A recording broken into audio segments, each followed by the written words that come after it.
Notre invité ce matin, Florian Philippot, député européen, vice-président du Front National. Florian Philippot, bonjour. Bonjour.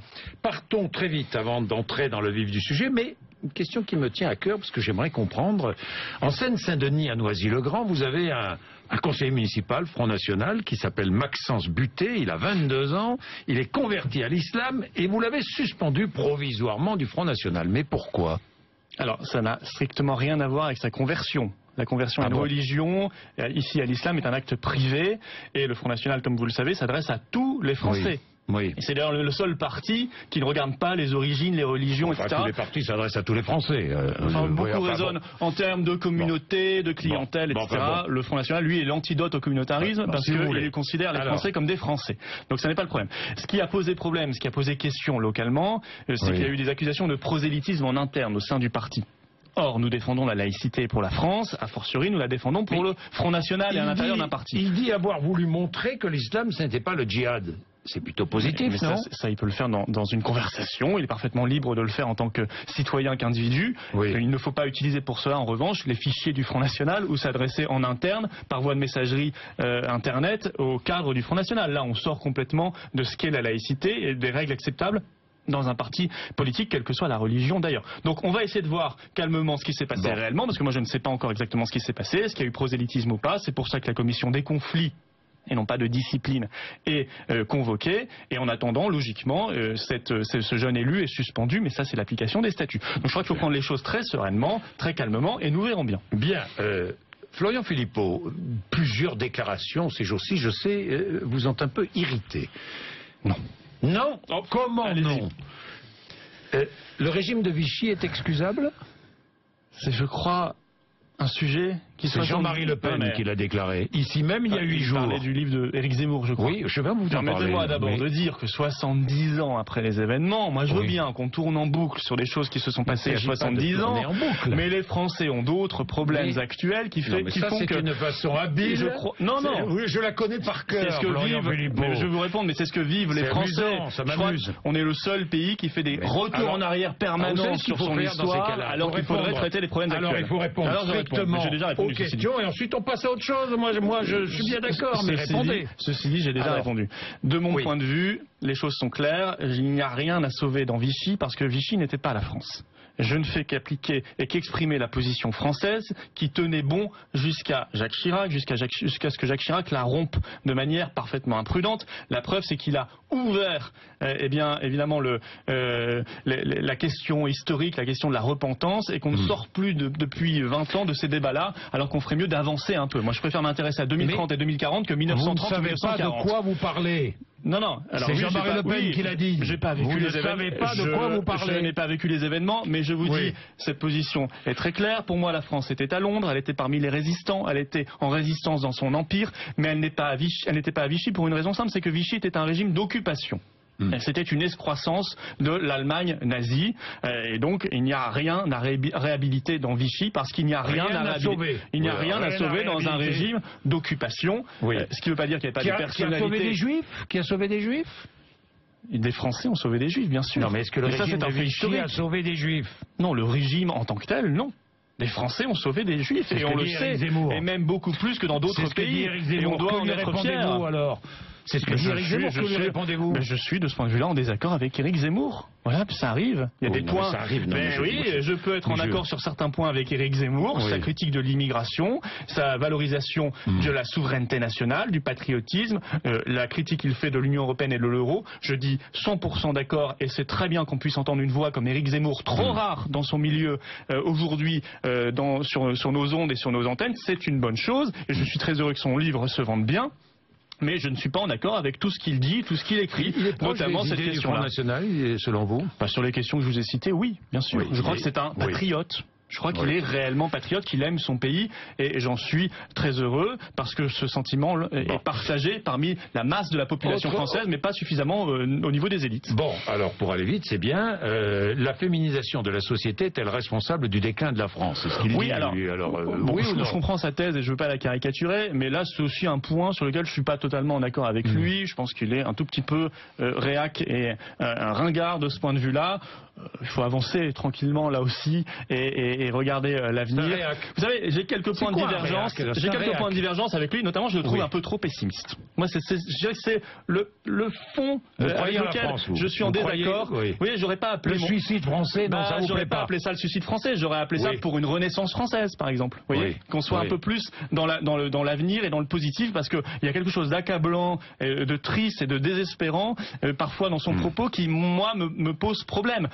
Mais après, bon, il a le courage d'aller au fond des sujets, de dire il y a un énorme problème avec l'immigration, avec l'identité nationale, avec l'Union européenne, avec l'euro, avec l'absence de souveraineté nationale qui a été transférée à Bruxelles et à d'autres capitales. Il a parfaitement raison de le dire, c'est très bien.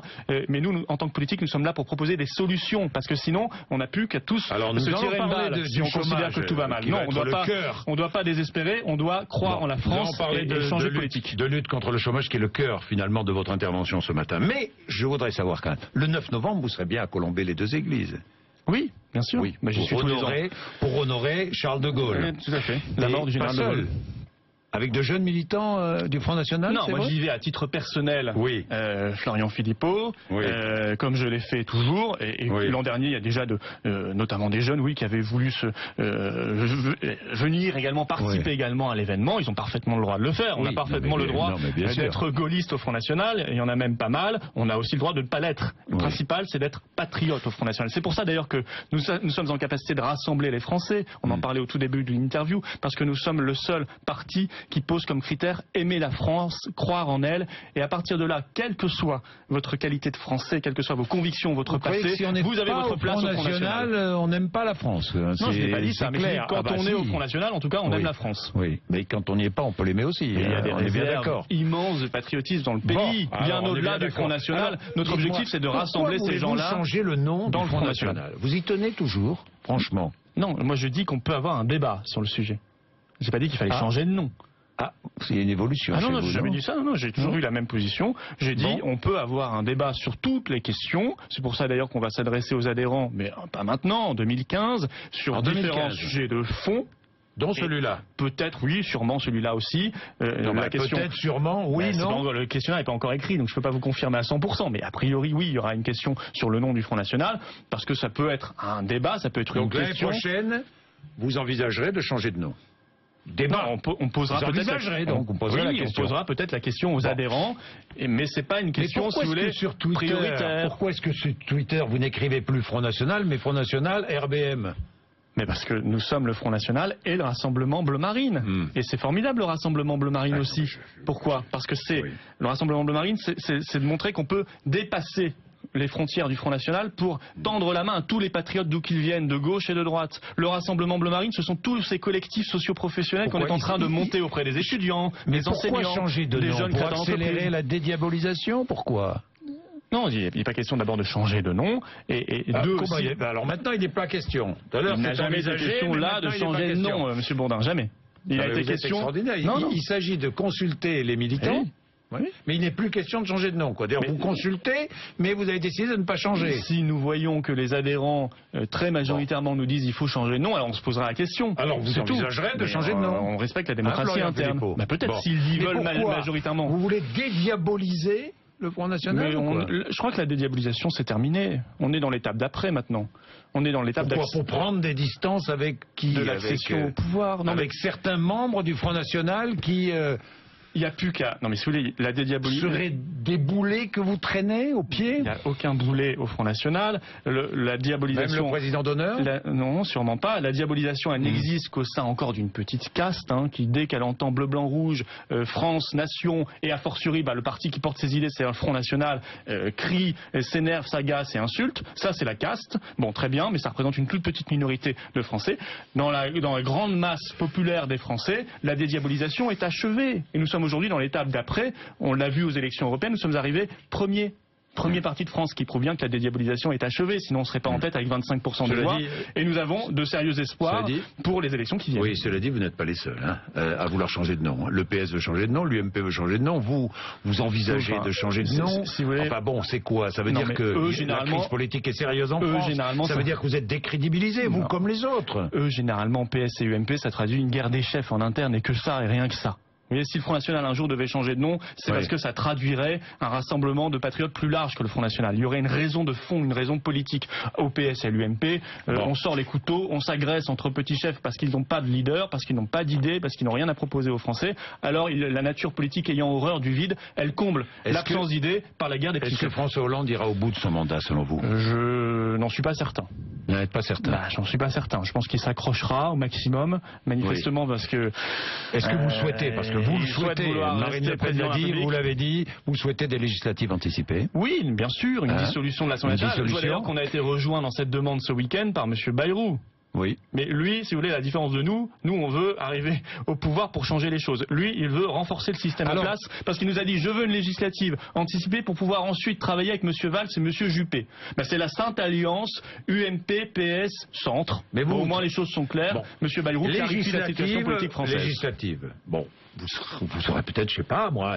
Dans le meilleur des cas, 80-90 députés, dans le meilleur des cas. Bon, ça ne nous permettrait pas de gouverner. Si vous arriviez en tête, vous gouverneriez avec François Hollande? Oui. Sans problème. Marine Le Pen probablement serait Premier ministre en cohabitation contre François Hollande. En cohabitation contre François Hollande. Elle prendrait ses responsabilités.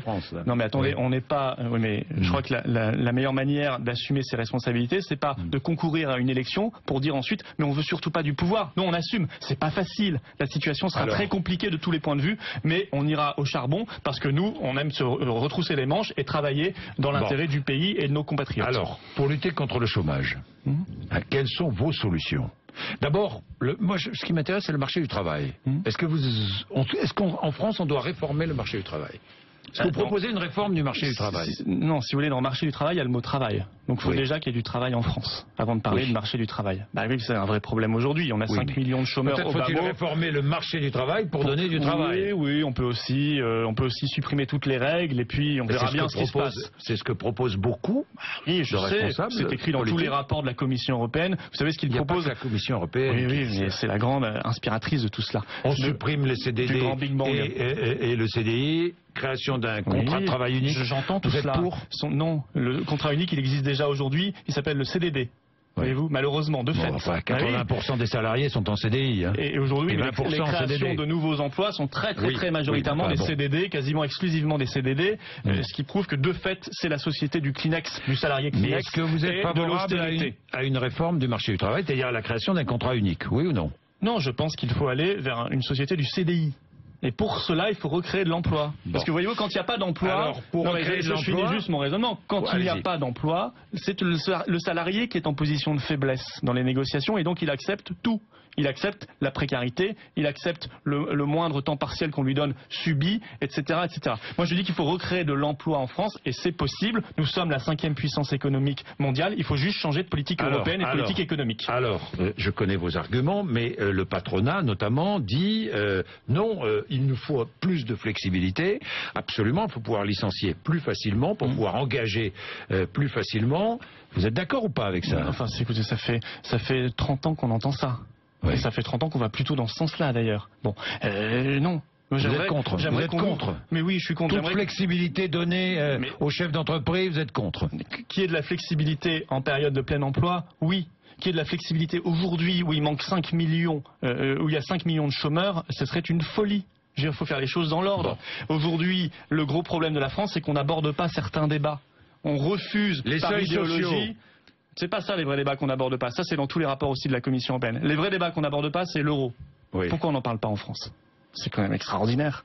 C'est une question qui se pose parmi des dizaines d'économistes. En France, on considère que c'est un sujet, parmi les élites encore une fois, tabou. Alors que les Français, eux, ont vu l'explosion des prix, ils ont vu que les emplois baissaient, ils ont vu les délocalisations depuis l'euro et la perte de part de marché de la France dans le monde depuis l'euro. Et on voit bien que la zone euro est celle qui fait le moins de croissance dans le monde et que ça nous coûte très cher en austérité et que ça continue parce que la Grèce, contrairement à ce qu'on nous a dit, n'est pas sortie d'affaire. Pourquoi on ne parle pas du protectionnisme? Pourquoi le mot frontière est-il tabou en France? Aussi bien du point de vue économique d'ailleurs que du point de vue migratoire. La frontière, c'est sain. La frontière, c'est un filtre. Ça nous protège de la concurrence déloyale. Au-delà, ce sont des vrais sujets qui ne sont pas abordés. De l'euro qu'on quitte ou qu'on ne quitte pas, je voudrais savoir le patriotisme économique. Voilà, le fonctionnement de l'entreprise et des rapports au sein même de l'entreprise. C'est ça qui m'intéresse. Parce que j'aimerais connaître les idées du Front National. Les seuils sociaux. Vous faites quoi des seuils sociaux? Les seuils sociaux, je vous dis, c'est une question annexe, mais on peut y travailler. Hein. Moi, je pense qu'on peut essayer de lisser les effets, faire en sorte que tout ne se déclenche pas, par exemple, au seuil de 50 salariés. Vous proposez de lisser les effets. Mais par exemple, qu'on puisse déclencher certaines choses à partir de 45 salariés, puis 47, puis 50, puis 52, puis 55. Le travail le dimanche, mais il faut libérer ou pas? Non, le travail le dimanche, on a trouvé un bon équilibre, un bon compromis avec ces 5 dimanches. Là, c'est une question aussi, je pense, de société. Vous êtes contre ce que propose le gouvernement, élargir à 12 dimanches par an? Nous sommes là aussi, il répond aux exigences des grandes surfaces et des plus gros qui sont en train d'imposer leur politique aux indépendants et aux Français. Est-ce qu'on est obligé d'être tous les jours que Dieu fait, soit producteur, soit consommateur ? Est-ce qu'il n'y a pas un jour pendant lequel on peut se retrouver en famille, faire des loisirs, retrouver ses amis, se reposer tout simplement? Est-ce que c'est possible d'envisager ça aujourd'hui ou pas? Ou alors est-ce qu'on retourne 150 ans en arrière où l'homme, en réalité, doit être pressé au maximum pour servir les intérêts de quelques-uns? Ça n'est pas notre conception de la société et de l'homme. Vous êtes dans la modernité? Je crois que c'est extrêmement, ce que je viens de vous dire est extrêmement moderne, parce que la modernité, ça n'est pas de revenir, plus que conservateur. Ça n'est pas de revenir à la situation de 1850. Mais beaucoup plus que conservateur. Vous êtes anti-libéral, forcené. Non, nous sommes contre l'ultralibéralisme. Oui. Nous sommes pour aider nos jeunes entrepreneurs, nos PME, nos artisans, nos commerçants, qu'on puisse les aider à créer et développer leurs petites entreprises parce que ce sont elles qui créent l'emploi. Et pour cela, il faut plus de justice fiscale. Pour cela, il faudrait faire, vous voyez, quand vous êtes victime, vous êtes jeune entrepreneur, on vous vole votre matériel, vous êtes victime d'un cambriolage. Il ne faudrait pas, normalement, attendre 3, 4, 6 mois pour être dédommagé par l'assurance. Ça, ce serait une réforme immédiate qu'on pourrait mettre en place, et que l'assurance doit vous dédommager tout de suite. Parce que si vous n'avez pas de trésorerie, alors vous mourrez immédiatement lorsque vous êtes victime d'un cambriolage. Et Dieu sait que les cambriolages explosent en ce moment, malheureusement. Mais je dis qu'il faut aborder les vrais sujets, et que tant qu'on aura remis notre monnaie, nos budgets et nos frontières dans les mains de Bruxelles, de gens non élus, alors on sera soumis à la politique européenne, c'est-à-dire l'austérité, la concurrence sauvage. Vous êtes élu, vous, non? C'est pas moi qui décide du budget de la France. Vous êtes européen, non? Je ne décide pas du budget de la France, c'est la Commission européenne. Ce sont donc des commissaires, technocrates, non élus, même pas français d'ailleurs, qui décident pour le budget, qui décident du budget de la France, qui envoient des lettres. Donc vous avez vu cela? Ils envoient des lettres en anglais à M. Hollande pour lui dire ce qu'il doit faire dans le cadre du budget de la France. Monsieur Hollande d'ailleurs cache la lettre. Il ne faut surtout pas révéler aux Français que le PS avec l'UMP et le centre ont voté le transfert de notre souveraineté budgétaire en 2012. Il ne faut pas le dire aux Français parce que ça risquerait de les inquiéter, de savoir qu'ils ne sont plus maîtres de leur propre budget national et donc des impôts que collectent les Français. Voilà ce qu'est la réalité aujourd'hui. Alors est-ce qu'on continue dans ce système antidémocratique, anti-économique et antisocial et antinational, profondément contraire aux intérêts nationaux, ou est-ce qu'on se dit on va vers le pragmatisme et ce qui marche dans le monde? Alors, dernière chose, sur ce débat autour des indemnités chômage, est-ce qu'il faut revoir ces indemnités? Est-ce qu'il faut les raccourcir, raccourcir la durée, limiter le montant, baisser le montant ou pas? Non, parce que non. On ne touche pas à ça non plus. Non, on crée de l'emploi en France. On relance la machine, parce que sinon on gère simplement la pénurie. Par contre, qu'on lutte contre les profiteurs... Tous ces débats sont des débats totalement inutiles. Ce sont des débats de dérivation. Ce sont des débats de dérivation pour éviter d'aller au cœur des vrais sujets, pour éviter de poser les vraies questions. Mais de toute façon, un jour, ils seront obligés de se poser les vraies questions parce qu'ils seront au pied du mur et ils se rendront compte que la France est en panne sèche. Mais qu'on lutte contre les profiteurs, oui. Avant de s'en prendre à tous les chômeurs et de faire peser sur eux une suspicion de non-recherche de travail, on ferait mieux d'aller contrôler les trains de vie suspects dans certains quartiers. Parce que ça n'est pas fait aujourd'hui. Or, ça choque profondément nos compatriotes de voir que des gens qui ne travaillent pas, qui sont aux aides sociales, roulent dans des berlines extraordinaires, peuvent se payer telle ou telle chose ou telle vacances, alors que manifestement ils n'ont pas les capacités financières qui vont avec. Donc il y a un problème de train de vie suspect. Il faut contrôler ces gens-là, mais ne pas faire croire aux Français que les chômeurs seraient la cause de tous les maux en France. Bien, merci Florian Philippot d'être venu nous voir ce matin. Il est 8h55, vous êtes sur RMC et BFM TV.